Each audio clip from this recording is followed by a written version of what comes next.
Obrigada, Presidente. Bem, como referiu, nós realizámos uma delegação ao Líbano entre os dias 16 e 20 de junho, acabámos de chegar, portanto, como referiu também, esta delegação foi composta por 4 membros do Parlamento, eu própria, enquanto Presidente da Delegação, a Vice-Presidente da Delegação, Ramona Manesco, e os membros da Delegação, Cristina Wimberg e Andrea Cozzolino. Eu diria que, em primeiro lugar, esta missão provou ter sido muito importante. Eu gosto sempre quando os Presidentes não nos ouvem, é ótimo convidar-nos para não nos ouvir. Fica essa nota. Esta missão, se já era importante, revelou-se ainda muito mais importante no contexto em que vivemos atualmente. Trata-se, obviamente, de uma situação crítica, aquela que se vive na Síria e no Líbano, em resultado da guerra da Síria, obviamente. Eu quero apenas deixar algumas notas de conclusão dessa delegação e sei que vocês já receberam, os membros desta delegação já receberam o comunicado de imprensa que preparámos no final dessa visita e, portanto, penso que as principais conclusões estão já incluídas nesse comunicado de imprensa, que já tiveram seguramente a oportunidade de ver e, por isso, procurarei ser o mais sucinta possível. Eu quero apenas dizer algumas notas em relação ao conteúdo da delegação e depois algumas notas, obviamente, de análise mais de natureza política.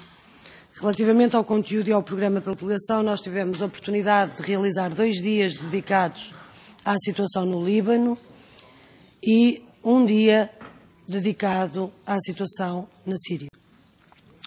Nos dias em que reunimos no Líbano, encontramos as autoridades libanesas, não apenas representantes do Parlamento, como também Primeiro-Ministro, o líder do Parlamento libanês, representantes de 4 grupos políticos, de partidos políticos, neste caso do Movimento Futuro, do Hezbollah, e encontramos ainda também o general Aoun e o porta-voz do Parlamento, Nabi Berri. Não pudemos encontrar Samir Jajá nem Walid Jumblat por questões de impossibilidade de agenda, mas estavam também inicialmente previstos encontros com estes líderes partidários e, para além disso, encontramos com representantes e um dos destacados membros do Exército das Forças Armadas Libanesas e com ONGs e com as agências das Nações Unidas, obviamente, que estão no terreno por causa da situação dos refugiados. Queria dar apenas 3 notas, uma relativa à situação que se vive no Líbano, uma relativa à crise dos refugiados e uma relativa à situação na Síria. Eu verifiquei que já, pelo menos a minha colega Cristina Wimberg que está aqui, não sei se estão os outros colegas, não vi ainda a colega Ramona Manesco nem o colega Andrea Cozzolino, mas obviamente diria à colega Cristina para acrescentar o que entender no final da minha intervenção. Relativamente à situação do Líbano, nós tivemos a oportunidade de discutir a situação política atual. Obviamente, e como me parece mais do que evidente, o nosso papel é o de encorajar as forças políticas e sociais libanesas a ultrapassar os impasses institucionais que possam sentir neste momento para garantir o funcionamento efetivo das instituições nacionais. Em particular, discutiu-se a questão da eleição presidencial, mas, dito isto, todos partilhamos de que estas decisões devem ser tomadas e apenas só pelas autoridades libanesas e pelo povo libanês e, portanto, não é nosso respeito tomar essas decisões. No entanto, falámos sobre isso como era uma questão premente e fundamental. Relativamente à questão dos refugiados sírios, Em 2013, eu estive a presidir uma delegação deste Parlamento ao Líbano, e em 2013 o número de refugiados sírios era já de 300 mil. Nessa altura dizia-se que se tinha ultrapassado o limite possível. Estamos a falar de um país com 10 mil quilómetros quadrados de área, com 4 milhões de habitantes, e que no total, entre refugiados sírios e refugiados palestinianos, terá neste momento qualquer coisa como cerca de 2 milhões de refugiados a viver no território. É obviamente um peso muito grande para um país desta dimensão. Uma em cada 3 pessoas que vivem neste momento no Líbano é refugiada. Isso significa que nós reconhecemos os esforços e a solidariedade que as autoridades libanesas e o povo libanês têm tido com os refugiados. Reconhecemos o papel fundamental das agências das Nações Unidas no terreno e também da delegação da União Europeia no terreno em tentar ajudar a resolver uma situação que obviamente se prende com uma situação de emergência, mas temos que fazer mais do que isso. Temos que fazer mais do que isso. Eu penso que este Parlamento deve ter uma posição firme relativamente àquilo que tem sido a resposta europeia em matéria de acolhimento de refugiados. E é, de facto, não só desequilibrado, como vergonhoso para nós, e essa é a palavra que eu quero usar, que haja Estados-membros a recusarem-se a receber umas centenas de refugiados, enquanto há países, como é o caso do Líbano, que têm a seu cargo 1,5 milhão de refugiados sírios neste momento. Nós tivemos a oportunidade de também visitar projetos educativos e tivemos a oportunidade de visitar um campo de refugiados, um campo temporário de refugiados, e conversar com algumas das famílias que aí estão. Eu devo dizer que esta situação não é sustentável. Obviamente, apenas 1 em cada 4 crianças vai à escola. As Nações Unidas, e neste caso o Acnur, conseguiu no último mês, devido a limitações financeiras, distribuir apenas $19 para cada refugiado registado, o que é muito, muito abaixo do nível de pobreza. Eu gostaria de relembrar que cada família síria, para estar num campo de temporário, tem que pagar uma renda ou de $100 ou de $50, mas tem que pagar uma renda por mês, que o passe para uma criança ir à escola custa cerca de $40 por mês e, portanto, quando a principal agência das Nações Unidas tem apenas $19 para distribuir por mês por refugiado registado, isto significa um peso enorme, não apenas nas vidas destas pessoas, mas um peso enorme na própria sociedade libanesa e nas famílias libanesas, porque de facto estão a responder com enorme solidariedade, mas há limites económicos, há limites sociais, há limites físicos. Por essa razão, as autoridades libanesas decidiram fechar as fronteiras e não poder aceitar mais refugiados. Esta é uma questão que é uma questão crítica, diria eu.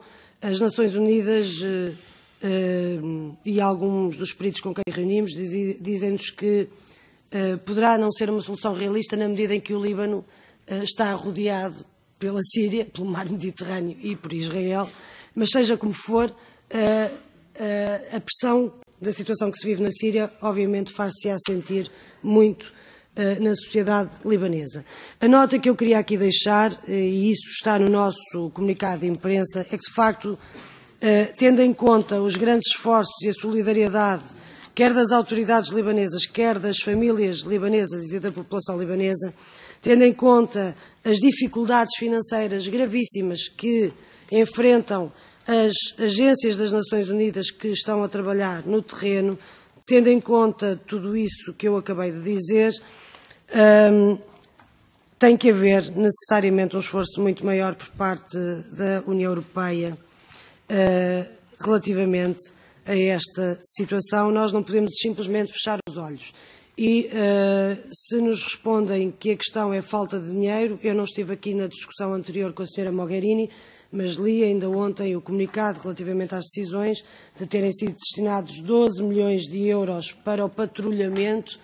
Eu penso que com 12 milhões de euros seguramente se poderia fazer muitas coisas diferentes. É obviamente uma questão de escolha política, mas vale a pena refletirmos sobre as escolhas políticas que fazemos nesta Casa e sobre a forma como decidimos gastar o dinheiro dos contribuintes. E ontem foram anunciados 12 milhões de euros para patrulhamento e, no entanto, relativamente à crise dos refugiados, muito pouca vontade política ou recursos são dispensados. Sobre a situação na Síria, e uma última nota, porque, como disse, não quero ser muito longa e haveria muito para dizer. Nós conseguimos e pudemos fazer, como disse, um dia dedicado à situação na Síria. Tivemos a oportunidade de reunir com vários embaixadores da União Europeia, tivemos a oportunidade de reunir com cidadãos e com stakeholders, tivemos a oportunidade de reunir com a senhora Kovala Matar, que é a chefe de gabinete do Special Envoy de mistura das Nações Unidas na Síria e tivemos a oportunidade de ter informação direta sobre o que se passa. Infelizmente não tivemos a oportunidade de ir à Síria, mas isso é um ponto que eu guardarei para a discussão final. Eu penso que é relevante registar desde logo que desde 2011 a esperança média de vida na Síria desceu dos 75 anos para os 55 anos. 20 anos que se perdeu a esperança de média de vida na Síria nos últimos 4 anos, quer dizer alguma coisa. Uma nota fundamental que eu queria deixar e que tem a ver com aquilo que foram as informações que nos foram dadas pelas pessoas no terreno, pelos embaixadores, pelos responsáveis das agências das Nações Unidas, enfim, por todas as pessoas que se juntaram e também pela informação que fomos obtendo pelas delegações da União Europeia. Nós pudemos ouvir da sua boca aquilo que o mainstream, os mídia mainstream têm tentado fazer passar de uma distinção entre o grupo Jabhat al-Nusra e o Daesh, fazendo passar uns como sendo um grupo terrorista mais moderado do que outros, não corresponde rigorosamente nada à verdade. Aliás, eu própria diria que seria uma contradição nos termos dizer grupo terrorista moderado, mas cada um escolhe as palavras que entender. E, portanto, nós, a informação que retiramos do terreno e o que aprendemos é que não devemos alimentar estas distinções entre grupos terroristas. A ameaça terrorista existe e ela é perpetrada quer pelo Daesh, quer pelo grupo Al-Nusra e o apelo, neste caso, da senhora Matar foi muito claro no sentido de evitarmos completamente fazer esta distinção. O nosso esforço deve ser um esforço coletivo e conjunto para termos um combate eficaz contra o terrorismo, mas não fazer distinções que não existem e que no terreno não são sentidas por aqueles que lá estão e que vivem cotidianamente os problemas. Uma outra dimensão muito importante e associada com esta questão foi a de o apelo que veio também do terreno para que se pare de providenciar fundos e armas aos grupos terroristas e aqueles grupos que procuram treinar os combatentes na guerra na Síria, porque o que nós estamos a colocar é gasolina numa fogueira e a fazer com que os massacres continuem e não o seu contrário. Portanto, vai, através do financiamento ou através da venda de armas a grupos terroristas, sejam eles considerados moderados ou não, e como disse, essa distinção não existe do ponto de vista de quem está no terreno, nem do meu ponto de vista, continuar a financiar ou a vender armas a estes grupos terroristas é continuar a ser cúmplice dos massacres que se passam na região. Antes de irmos para esta delegação, eu já estava convicta da necessidade que nós temos de fazer uma delegação, de realizar uma delegação à Síria. Venho de lá mais convicta ainda dessa necessidade. Nós podemos fingir que o problema não existe, podemos fingir que este Parlamento não tem relações com a Síria. Eu penso que temos que encontrar uma forma de poder ir à Síria numa delegação sem ter nenhum contacto com o regime, com o governo, sem ter nenhum contacto com as autoridades e apenas mantendo contactos com o Parlamento, que são os nossos interlocutores, e com outras organizações que entendamos. Mas penso que esse esforço deve ser feito, de conseguirmos fazer uma delegação sem que haja, de facto, nenhuma confusão, sabendo nós da situação que se passa na União Europeia, das relações que foram cortadas, mas penso que temos a obrigação de tentar fazer essa missão. Muito obrigada. Muito obrigada por me dar a palavra, Sr. Presidente. Eu gostaria de agradecer a todos aqueles que organizaram esta delegação. Quero agradecer sobretudo a Marisa Matias, que está aqui presente e que foi fantástica durante estes dias intensos de trabalho. Começávamos cedo pela manhã até bastante tarde ao fim do dia. E posso dizer que tudo foi extremamente intensivo, interessante, aprendemos muito.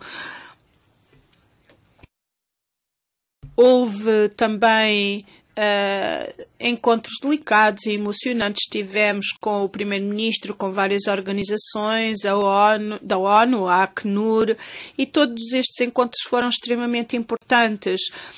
De facto, houve muito tema para debate e todos nos empenhámos muito.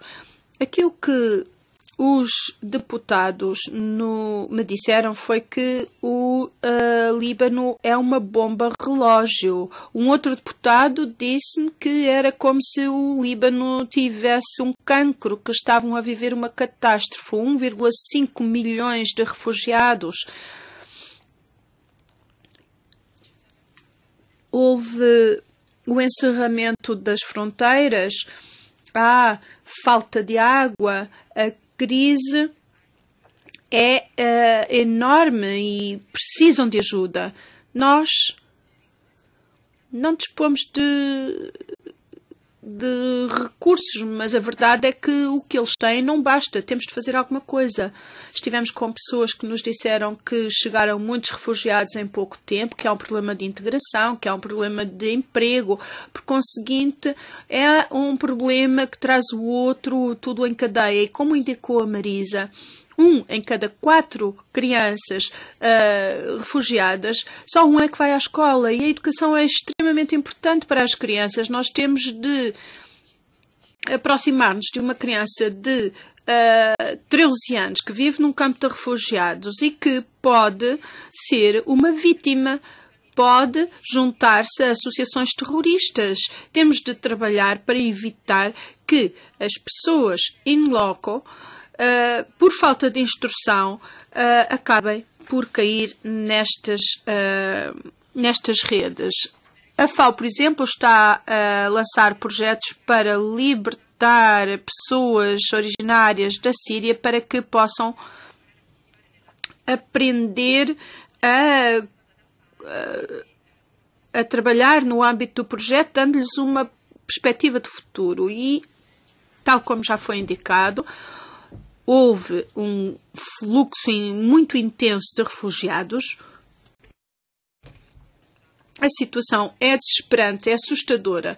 E tal como disse a Marisa, eu gostaria também de dizer que penso que é importantíssimo tentarmos compreender o que fazem os vários grupos na Síria. É importante estarmos, de facto, in loco, porque é muito fácil estar aqui a debater, mas os problemas são inúmeros, são imensos. E temos também de agir muito mais, mas temos de começar por fazer aquilo que é agora necessário, que é ajudar as pessoas, alimentá-las, dar a possibilidade de terem uma instrução e terem dinheiro para que se possam lançar projetos que os possam ajudar. Eu devo dizer que a participação nesta delegação me trouxe muito e penso que aquilo que aprendi nestes dias será algo que recordarei durante toda a minha vida laboral. Sim, eu não tenho grande coisa a acrescentar àquilo que os colegas já disseram, colegas que estiveram comigo na missão. Queria apenas chamar a vossa atenção para um aspecto que me parece que é aquele que mais nos comove, estando ali vários dias nestes campos. São 1.200 apenas no Líbano, 1.400.000 assírios, 800.000 na Turquia, centenas de milhares na Jordânia, e aquilo que nos arrepia é a alegria das pessoas que vivem nestes campos. A maioria entre os 0 e 18 anos são a faixa etária maior e são objeto de uma iniciativa incrível, de uma ofensiva cultural e ideológica da parte de grupos terroristas. São um terreno fértil em que estão a tentar levar a cabo as suas operações de recrutamento. E nós estamos a correr o risco de perder toda uma geração. Não se trata apenas de saber como encontrar recursos e soluções para um problema político que está paralisado. Já estivemos com o Primeiro-Ministro, como aqui dissemos. Estivemos também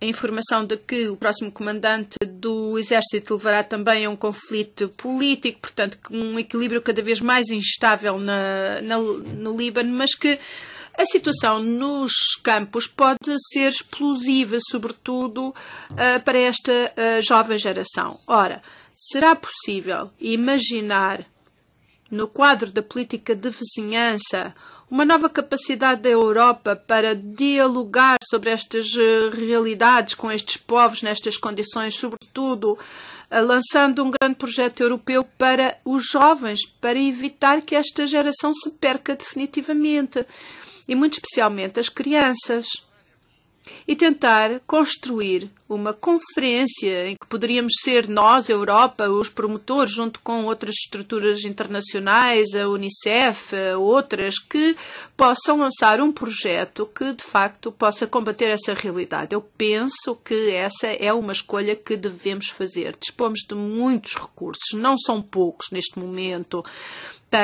para lutar contra essa realidade. E se os orientássemos para objetivos mais precisos, mais pormenorizados, para recuperar uma relação, sobretudo com estas jovens gerações, penso que faríamos algo de útil também para o futuro da Europa e o equilíbrio nestas regiões que são extremamente, e realidades que são extremamente precárias. Eu creio que todos ficámos muito impressionados com o encontro de sexta de manhã com os representantes da ONU. Aqui, de facto, vimos uma questão muito delicada, sobretudo já que tudo se prende com a condição da cidade de Alepo nas próximas semanas, talvez nos próximos meses, e para o equilíbrio geral. Mas é necessário aqui tomarmos uma iniciativa no Parlamento Europeu. Temos de encontrar modalidades, formas de voltar a um diálogo, sobretudo com o Parlamento. Muito obrigada. Muito obrigada, Sr. Presidente. Eu gostaria de felicitar os membros da delegação e agradecer este relatório excelente que frisa os vários aspectos da situação dos refugiados sírios. Há um ponto que me parece não ter sido muito desenvolvido, para o qual fui sensibilizado quando de uma viagem que fiz o ano passado ao Líbano e através de amigos libaneses que tenho desde então, e que se prende com o impacto na vida do Líbano e o equilíbrio do Líbano que traz este afluxo de refugiados. Porque, para além do problema institucional, esse é um dos grandes problemas. O impacto, por exemplo, no emprego dos libaneses, que sofrem com grande concorrência dos refugiados, que são empregados a custos muito mais baixos. O impacto no alojamento, o aumento considerável do preço dos alugueres, porque os sírios que têm meios vêm, de facto, criar concorrência. O impacto também na segurança, fala-se de um considerável aumento da delinquência, o impacto no equilíbrio cultural, porque são sírios e libaneses que não têm exatamente a mesma cultura. Assim, creio que estes problemas, que são exatamente os mesmos para a Jordânia, como indicou a delegação do Parlamento da Jordânia que esteve aqui na semana passada, são também muito importantes. Eu creio que a ideia do fundo é muito importante, porque temos de pensar numa coisa. Face ao impacto que os refugiados libaneses podem ter na região, os meios europeus são insuficientes, mas se criarmos um fundo, isso pode permitir associar-lhe fundos provenientes de outros países da região, estou a pensar nos países do Golfo e uma série de outros países, que eles próprios estão também interessados na estabilidade do Líbano, da Jordânia e, de uma forma geral, de toda esta região. Por isso, eu gostaria de saber se esses temas foram também evocados com os interlocutores a quando da vossa viagem. Muito obrigado, Sra. Presidente. Eu gostaria de agradecer a informação e gostaria de dar um pouco mais de informação ou saber um pouco mais. Quando se reuniram com o representante do Sr. Mistura, quando esteve aqui, antecipou-nos que estava a trabalhar para o fundo, perguntaram também em que é que isso poderia ajudar a população que está a sofrer. Quanto à visita à Síria e às relações com o governo, obviamente que sou a favor de falarmos com todos, também com o governo. É necessário abrir todos os canais de comunicação. Nós não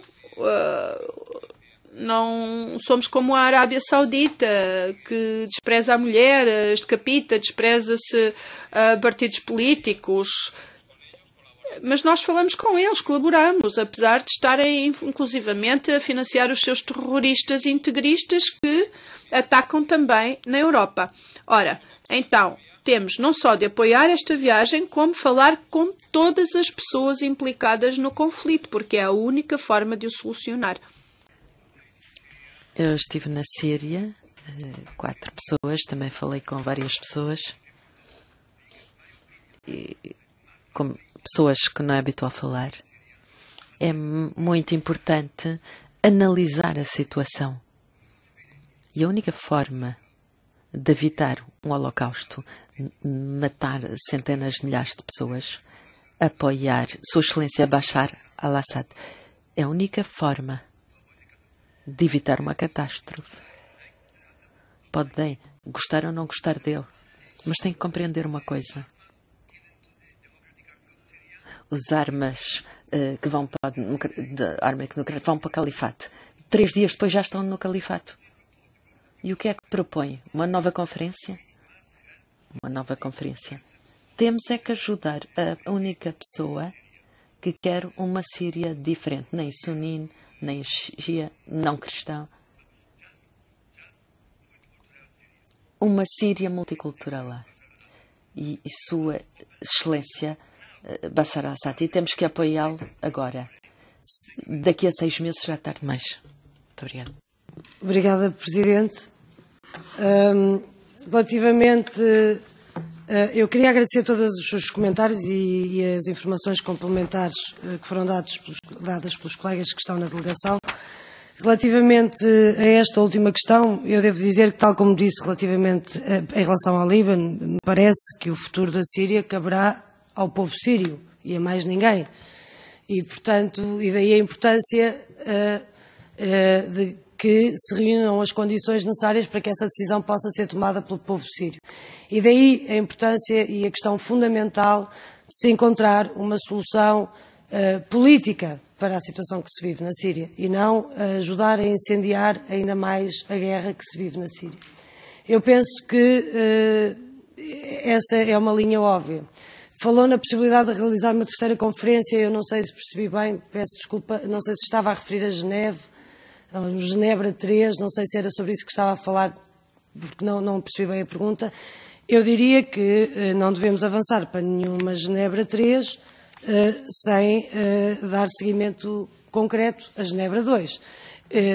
Andar de conferência em conferência, não cumprindo nenhuma delas, avançar para uma nova conferência ancorado no falhanço da conferência anterior não me parece uma boa solução. Portanto, eu penso que temos que trabalhar, sobretudo para aquilo que fomos eleitos e aqui estamos, que é encontrar soluções políticas e pacíficas para os problemas que enfrentamos e que se vivem na região e não, como disse, alimentar mais a guerra.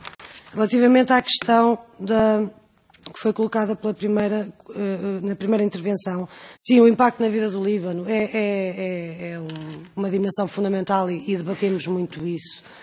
Não apenas as questões que referiu e bem do dumping social, das questões relacionadas com o aumento do desemprego, com as dificuldades que existem para as próprias famílias libanesas e, como é óbvio, havendo quem esteja disponível para praticar dumping social, isso faz com que todas as condições de trabalho piorem e não melhorem.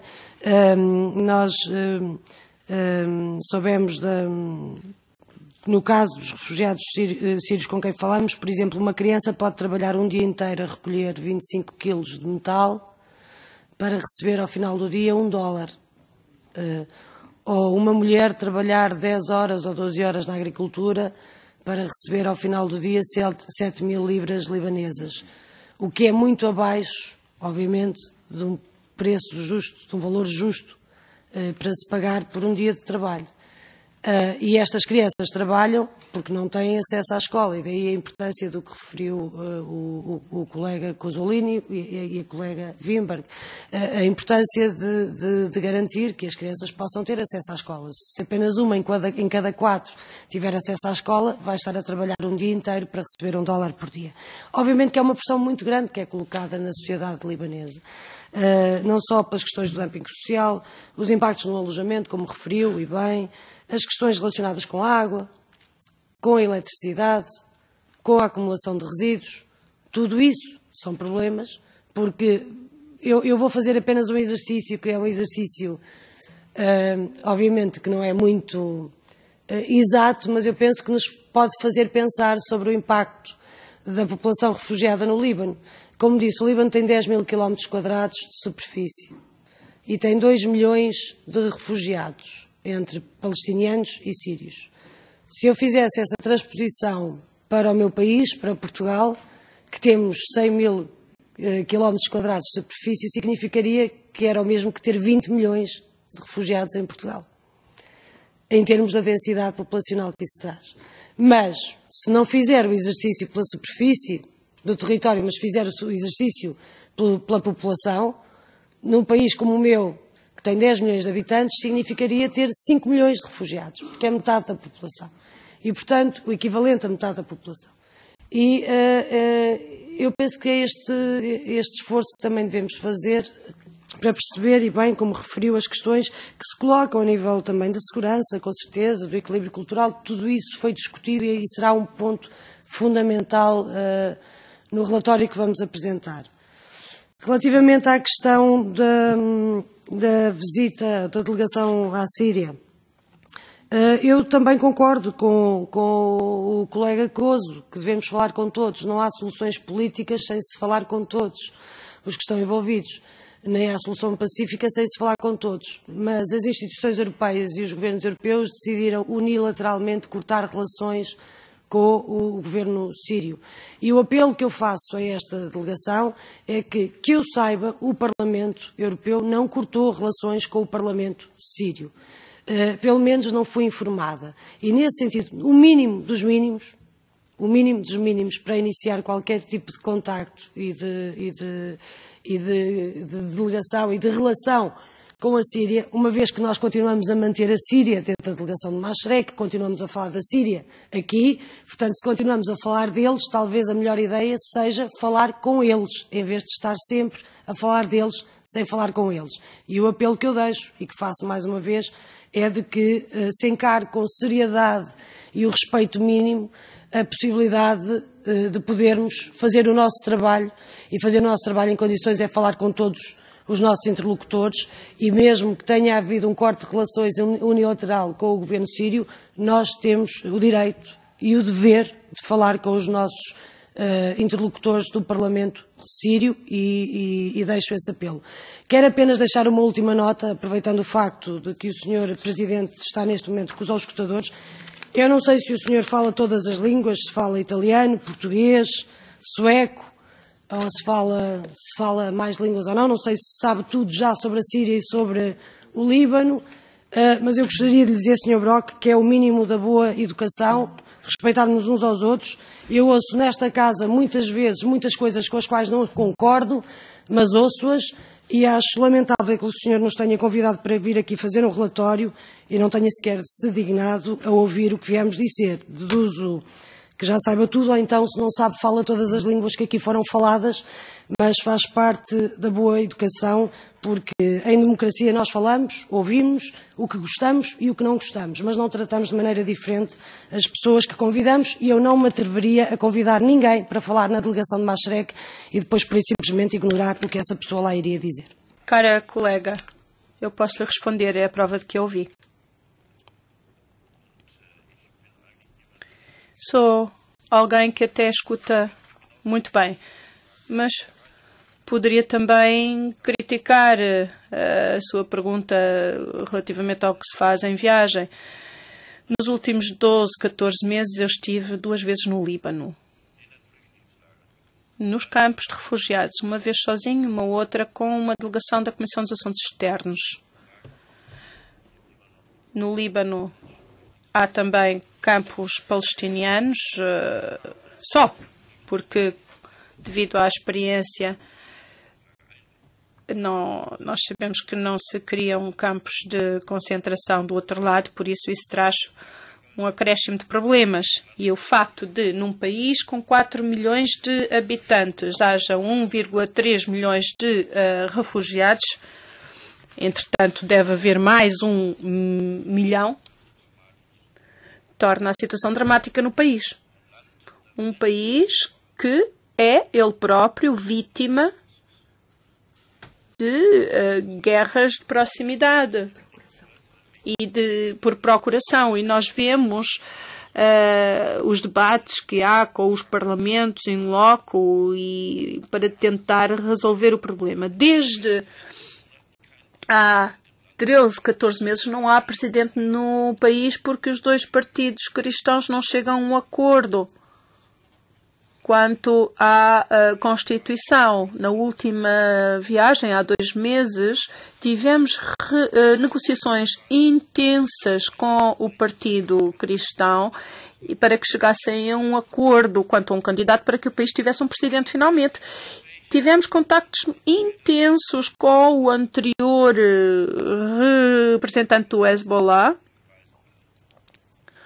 das 2 visitas, e é necessário saber que um partido cristão e o Hezbollah, os xiitas, que são orientados por Teherã, e que o partido sunita do ex-primeiro-ministro Hariri, como o outro partido cristão, acaba por tender para Riad. No fundo, é um país em que se reflete toda a dramática da região e os conflitos por lideranças na região, com Riad e Teherã, mas não só, também o Qatar, a Turquia, mais tendência para a Síria, que é muito mais complicado, mas a situação em toda a região, que felizmente agora já não ataca o Líbano, e é que a participação do Hezbollah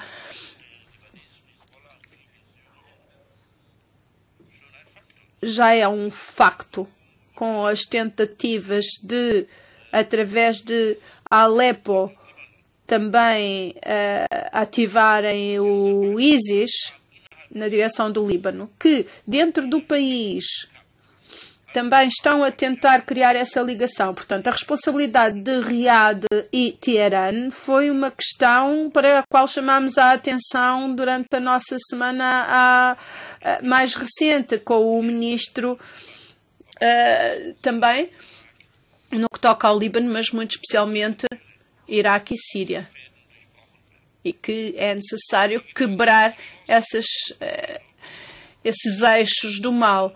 E há aqui uma certa esperança de que,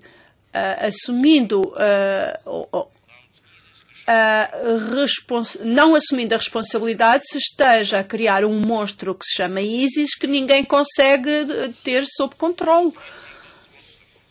E agora trata-se de lutar esse monstro. Temos de encontrar uma forma. Não sei se podemos fazê-lo com uma delegação parlamentar, se é que bem a compreendi, cara colega, mas eu não ousaria tanto, mas sem dúvida que tem propostas interessantes, mas eu não ousaria.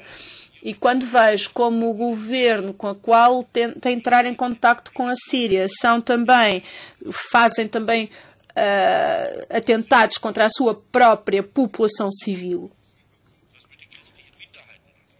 o que está a acontecer com a minoria cristã, os assírios no Iraque,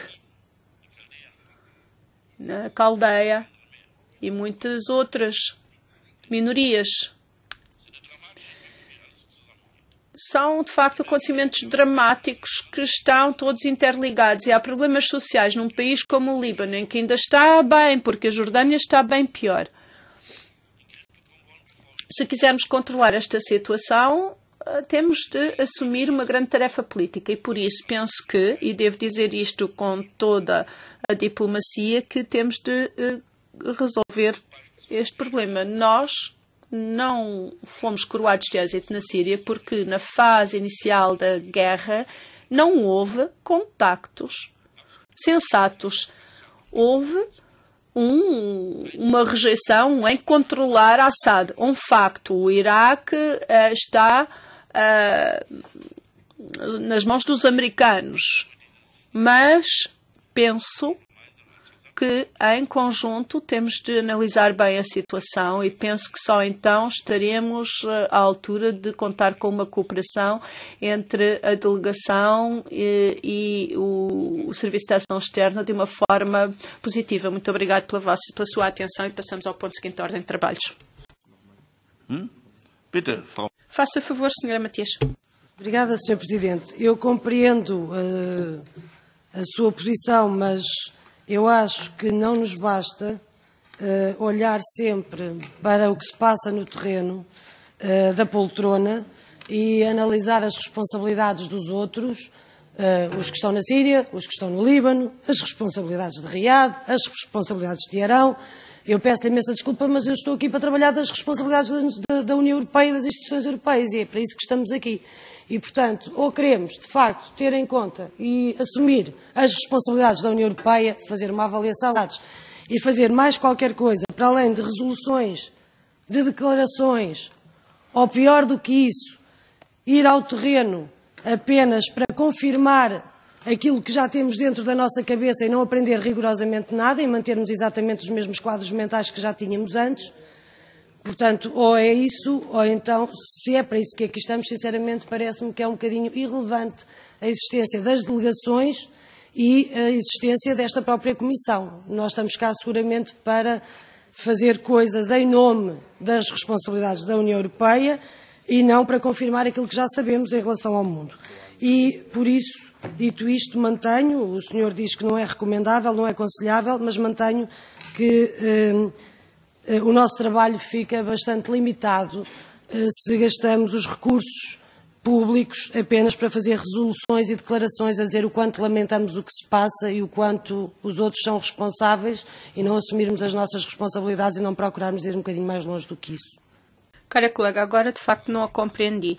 Esta comissão e o presidente desta comissão, nos últimos ano e meio, estiveram várias vezes na região, em todos os campos de refugiados, apesar dos avisos de que estavam a atacar o aeroporto em Bagdade, corremos riscos, pondo em perigo as nossas vidas para estar nesta região. E depois vêm dizer-nos que não é suficiente estarmos aqui a falar da poltrona. Eu creio que não ouviu muito bem a minha intervenção. Creio que temos de pôr termo a estas acusações mútuas. Talvez fosse bom entrarmos num outro clima. Já debatemos esta questão, eu convidei-a para apresentar aqui a sua posição, convidámos os colegas a apresentar o vosso trabalho, creio que foi uma boa oportunidade, mas não vale a pena estar a acusar e a dizer quem é que faz mais ou menos, não vale a pena, não vai, obviamente, proibir o presidente desta comissão falar daquilo que viu também no Líbano. Vemos o que é que nós podemos fazer, cada um pode fazer, parece-me ser essa a melhor forma de informarmos os outros e não dizer quem faz melhor.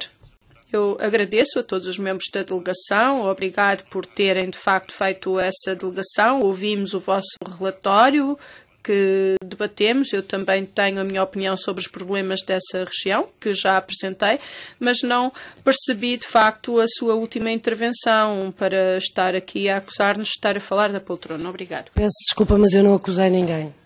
E eu termino por aqui. Eu peço desculpa, mas eu não acusei ninguém. Eu acho que é do melhor sentido que tenhamos todas as boas relações e cooperação entre esta Comissão e a delegação. Eu não acusei rigorosamente ninguém e, portanto, não me revejo na interpretação que fez. O que eu disse foi que, tal como esta Comissão faz o seu trabalho, nós tentamos fazer e estava a responder a uma recomendação que o senhor fez e era apenas isso. O senhor faz o seu trabalho, esta Comissão faz o seu trabalho, a nossa delegação faz o seu trabalho.